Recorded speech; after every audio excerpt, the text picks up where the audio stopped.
It is life in prison for Aaron Hernandez. Here he is, walking into prison after a jury found him guilty of murder today. Jurors deliberated for 36 hours over 7 days before delivering the verdict. WMUR's Adam Sexton joins us with what those jurors had to say today. Shelley, before speaking with the media, jurors had just been made aware of the other murder charges hanging over Hernandez. They had no idea and were surprised, but of course not shocked after determining that the evidence proved Hernandez a cold-blooded killer. Aaron Hernandez will spend the rest of his life in prison. The jurors that convicted him saying they did their duty, but it wasn't easy. It's the hardest thing I've ever done in my life.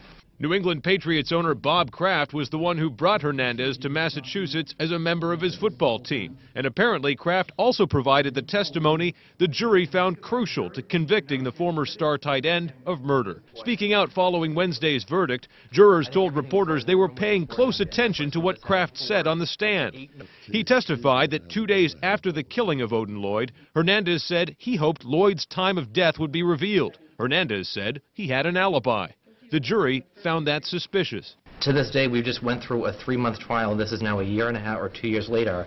We still don't know the exact time of Odin's murder, specifically, so I don't know how Aaron would have had that information. With a life sentence in the balance, jurors took their job seriously, saying they tried not to think too much about the football star in front of them, focusing instead on the merits of the case. You try not to form an opinion until you've seen the evidence. We follow the court's orders.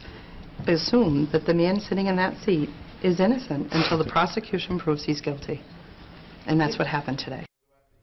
Even though the jury convicted Hernandez, they did not find he acted with premeditation, instead settling on the reason of extreme atrocity or cruelty.